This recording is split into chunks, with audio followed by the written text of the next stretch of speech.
Yo, this one literally gave me eye strain.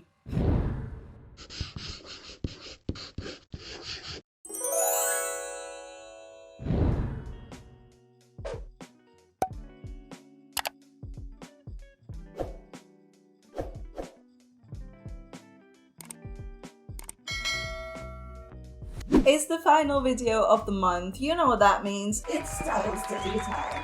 Technically, this is the final video for April, although I know there's another week to go to end April, but this is the last Sunday that will be this month, so just go with me on this one, okay? And today's video has been requested not one, not two, but 3 separate times, and it is one of my favorite artists ever, so we kind of had to do this. So thank you to Khadija Sevalam, Sanya Gilani, and Ksenia Baranova.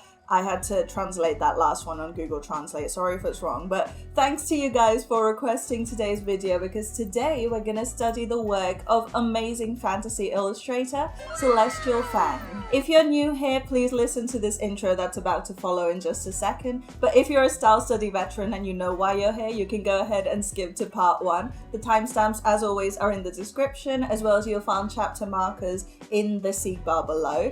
But if you're new to style studies, hi, welcome! I promise you're gonna fall in love with this series like the rest of us have. Style studies are where we look at some of our favorite contemporary artists, analyze their work, and see what we can learn from it. And I say this every single time, but we are not trying to copy or plagiarize someone else's work. All we're doing is looking at some of the cool tricks and tips that they use in their art and see how we can apply it to make our own art so much better. I usually structure my style studies in 3 parts. In part 1, we'll analyze CelestialFang's work, see what we can learn from it. Part 2 will be a study of one of her original paintings. The reference I've chosen today is this one. And in part 3, we'll apply everything that we learned today to an original painting of our own. And this is going to be a super juicy one, so I hope you guys are mentally prepared. As always, if you enjoyed this video and find it helpful, then please remember to give me a big thumbs up, leave a comment below, hit that subscribe button and notification bell so you don't miss a future upload on this channel. And if you're looking for some super in-depth, intense art tutorials every single week, then come check out my Patreon, the link is in the video description. But now grab a snack, sit back, and let's dive into another style study featuring CelestialFang.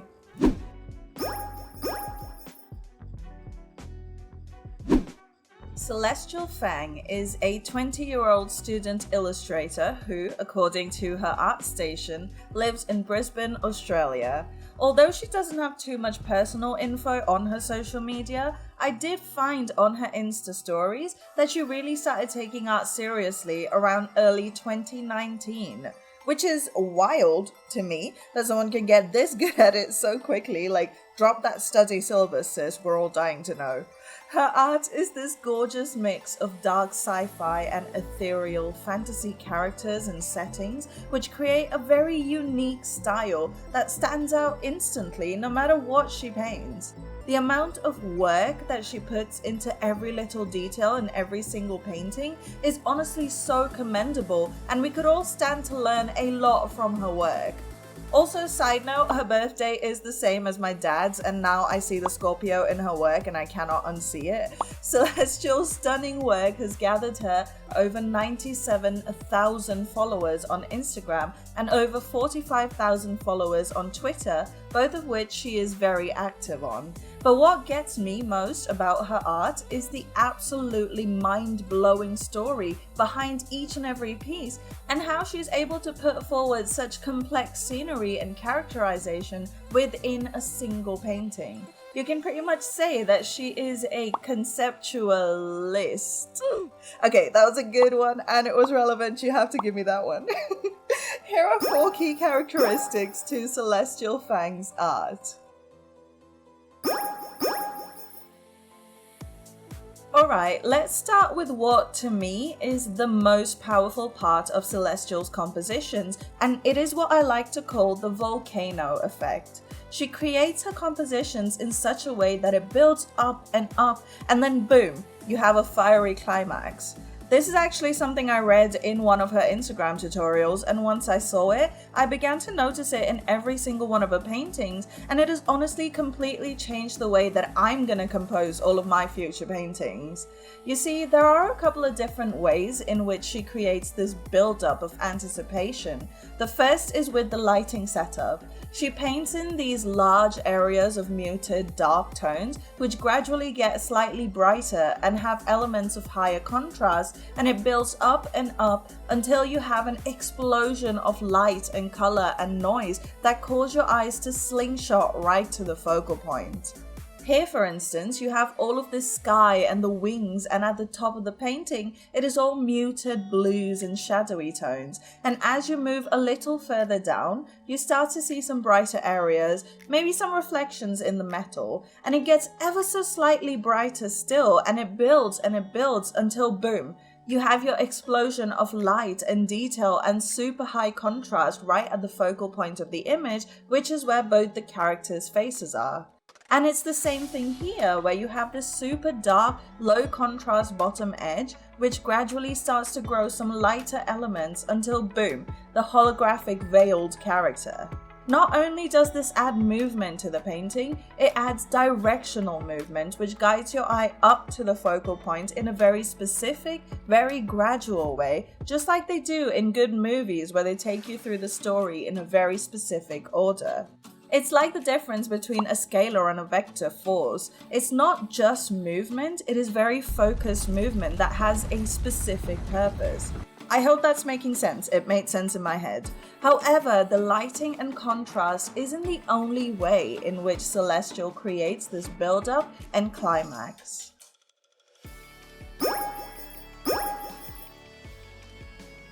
Okay, so get ready for another analogy. You know when you go to the water park and get into one of those lazy river rides? When you're on a float and moving forward down the river, but you're also bobbing from side to side on the way and just letting the water guide you. Well, when it comes to the guiding lines in the composition, this is exactly what Celestial does, because while leading lines usually guide your eye to the focal point swiftly and directly, the way Celestial uses her guiding lines feels more like a pendulum. So it starts with the darkest edge of the painting, and the placement of the low contrast elements guides you back and forth in a wave-like fashion. But then the amplitude of the swing gets narrower, as in you're not going as far back and forth, but there is still an oscillation. And then the swing gets narrower and quicker until boom, the focal point. Again, let's apply that to this painting. Let's start at the bottom and follow the colors. So first you have this dark blue, you go back and forth, and then a little higher up following this red stuff. Again, it takes you back and forth and higher, and then you get to the white of the fabric where the placement of the lights and shadows causes the waves to get narrower and narrower, up the buckles in her corset, up to the waves in her hair, and then boom, you get to the focal point, which is her face. But one other thing you'll notice is that on the other side of the painting, you have the opposite. Here, you don't see the oscillation, but rather you have your usual leading lines that take you to the focal point quickly and directly. So the feathers, the sun rays around her head, and the framing all lead you directly to her face. And this is actually something I noticed in a lot of her paintings, is that while one side has that slow, wavy approach, the other side of the focal point will have your usual fast-paced leading lines. But why not just have wavy lines all over? Why this contrast? The answer, my friend, is so simple, you're gonna hate it. It is purely to keep you invested in the piece. Say you look at one of Celestial's paintings, chances are you'll follow the easy path and go straight for the quick leading lines and slingshot directly to the focal point. However, once you've gone past that, you are then met with this oscillation that gets wider and slower as you go further away from the center of focus. But your eyes are not programmed to be slow and lazy. You want a quick way out to move to the next new bit of information. So what do? You follow the lazy path back up and boom, you're back at the focal point. And this time you're going to look for more new information, which causes you to notice even more details in the painting. And so you've now spent twice as long looking at this painting than you would have if she had just kept the straight leading lines. Bro, my mind is blown. It is so simple and so effective, and to me, it just speaks volumes about Celestial's intelligence to be able to apply these concepts of motion and psychology to her paintings like this. Like I said earlier, it doesn't just add massive amounts of rhythm and flow, it adds them in a very specific, very directional way. And that is what keeps you so invested in what should just be a static 2D image. Now, holographic color is something we've seen in the Serifler art style study before, but while Abigail's use of holographic elements was carefully formulated, Celestial's use of holographic color and light feels a lot more organic. So instead of having holographic elements of sparkle or stars, you'll find that the effect has been integrated into the painting, usually in the hair, skin, or fabric. And I found that the reason something stands out as holographic is because you have certain pops of colors in areas where you would really not expect those specific colors. So for instance, a lot of the times you'll see these pops of super bright, high saturation teal in the middle of a muted, warm-toned area, usually the skin.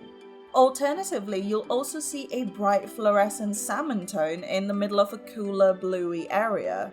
And it even goes a step further when you see these ultra high value pops of light in areas of midtone or even shadow. And my favorite of all, in areas that are dark grey or black, you'll see a pop of the whole entire rainbow.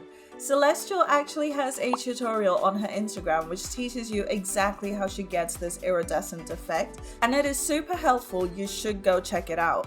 But if, like me, you want a quick and dirty way to integrate this element into your own painting, the simplest trick is to pick a bright teal, stick it in a warm-toned area, then pick a bright orange or pink and stick that in a cooler-toned area, and then you blur the edges a little bit and set the whole layer to pin light mode.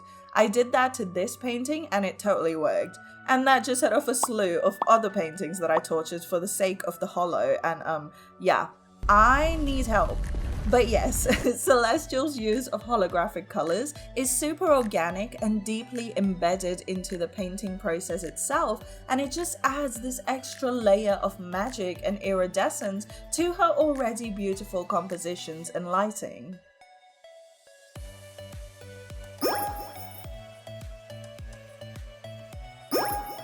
Okay, so I was heckin' bamboozled by this part until I did the study for this video, but when I first skimmed through Celestial's art, I was seriously convinced that she had solid line art in place. Now, if I'd only watched any of her speed paints, I would know that wasn't true, but for the sake of this series, I specifically didn't want to do that. But if you look at her portraits, you see some lines, but they simultaneously stand out and disappear into the painting. What? How? And like I said, it wasn't until I actually got into the study that I realized it isn't line art, it is a sketchy overlay. Stay with me for a second, let me explain. So if you look at how Celestial paints the eyes, you'll see that there are clear outlines for the upper and lower rims of the eye, as well as a crease for the eyelid and very solid blocks for the eyebrows. But when you look at the face as a whole, these lines seem to almost morph into shading, even though we know in our brains that they are solid lines. And that is because she actually makes it so that the lines are only a few tones darker or lighter than the surrounding colors. Even in the pupils of the eye, she doesn't actually paint black circles, but rather makes it a darker shade of the iris, or maybe a whole other color entirely, never black. And in doing so, she's adding a lot of definition by having those lines there, but because they aren't significantly darker than the surrounding areas, they don't stand out as line art, thereby maintaining that painterly, organic effect. So even if we look at the lines defining the nose and mouth, or even the jaw, while you can clearly see that there are lines there, because of that color, they don't look like full-on line art.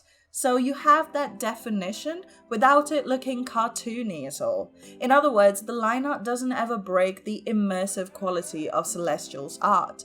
Like I said, you guys, her intelligence knows no bounds, and this study has just completely changed who I am as an artist. Is your mind blown yet? It should be, because mine is. So, to quickly sum up part 1, here are the 4 key characteristics to CelestialFang's work. Number 1. In terms of lighting and details, she uses a slow build-up of darker elements that gradually lead to a super bright, high-contrast climax at the focal point of the painting. 2. While one half of the painting contains your usual leading lines that take you straight to the focal point, on the other side of the focal point you'll find these slow, oscillating leading lines that keep your eye moving around the painting, eventually leading you right back to the center of focus. Number 3. Celestial essentially bakes in holographic elements into the very core of the painting, further enhancing that ethereal, iridescent theme that is in every one of her pieces. And number 4, she adds definition to certain areas of the focal point, not by literally creating line art, but rather by adding a layer of sketchy lines on top. She makes sure to color these lines to be a few shades darker or lighter than the surrounding areas, and as a result, they add a lot of definition while still preserving that painterly, realistic effect. For the study portion today, this is the reference that I've chosen. It is a fan art of Shiro, who is the female lead in the series No Game, No Life. So this is yet another case of fanception, where I'm painting fan art of a fan art that Celestial painted. But listen, this was the simplest painting I could find on any of her socials, so it was either this or a 30-hour full-blown painting. And since we're being completely honest, I'm gonna admit this turned out to be a much harder study than I had anticipated, cause the lighting and colors aside, I just could not get the proportions right. So you'll definitely see me struggle with the liquefy tool on Photoshop, constantly going back and forth with the size, shape and positioning of the eyes specifically. You see, I didn't even touch on the proportions in part 1, because I feel like we've covered similar stylized faces before on this series. But I guess this just goes to show you that facial proportions actually have a huge impact on the overall look and feel of the painting. So while the eyes are the biggest feature on the face, like they are in a lot of stylized faces other artists paint, the eyes are also very low on the head and placed very far apart from each other, and everything else in the face is flat, while the nose and mouth are indicated by very simple shapes and a touch of shadow. The hair has this holographic effect at the top of the head, which was really fun to play with, but overall the sheer amount of color in this piece tired my eyes out. No, really, I had to split this painting over 3 whole days because my brain just could not compute so many different colors within a single portrait. Just to put it in perspective, a regular study portion for my style studies takes 1 afternoon. So that was definitely an interesting experience, and I highly encourage you guys to try studying one of Celestial's paintings yourself, because it is an excellent study in color and light and how to basically use the entire color spectrum of the rainbow without any of the colors looking out of place. Plus, one other thing I wanted to mention was that towards the end, I had to really turn the contrast down and bump up the blue in all areas of the painting except the skin. I think that really further pushes that fluorescence to have a fairly high saturation lighting. So here is the finished painting. Like I said, it was definitely a challenge, but I really enjoyed the process quite a lot.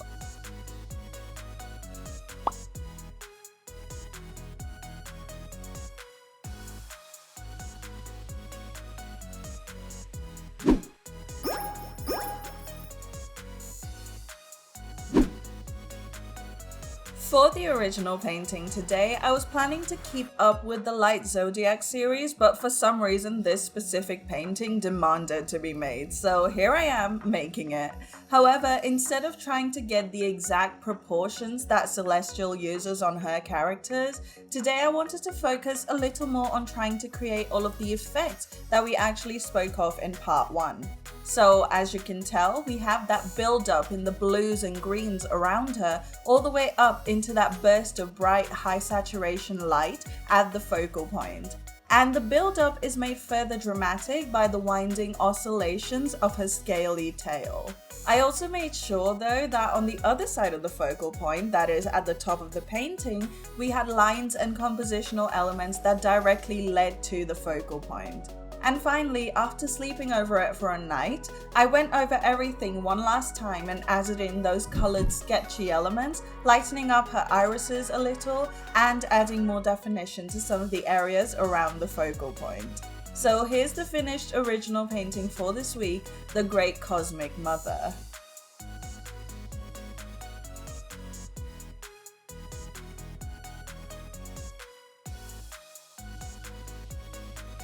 So there we have it, Celestial Fang demystified.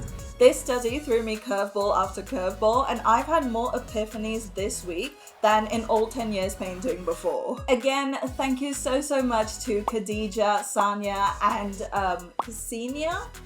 Don't know if I'm saying that right, but thank you so much for requesting this video. I've learned so much from it, and if all of you guys have enjoyed it and learned something from today's video, then let me know by giving this video a thumbs up and comment below. Hit that subscribe button and notification bell because I post new videos on here every single week and I'm sure you'll enjoy them. As always, if there are any other artists you'd like to see on this series in the future, then leave them in a comment below and I'll check them out. And if you want some super in-depth, longer form tutorials every single week, check out my Patreon. The link is in the video description, as well as somewhere on the screen right now. If you want to hang out with me every single day and just chat and share art tips and just share puppy pictures and memes every single day, then come join the Discord server. The link is in the description and the link lasts for 7 days only, so make sure you hop on that. And finally, with all of that said, thank you so much for hanging out with me today. I hope it's been as much fun for you as it has for me. I'll leave all of the style studies in a playlist up here, so check that out. You'll enjoy every single one of them, I promise.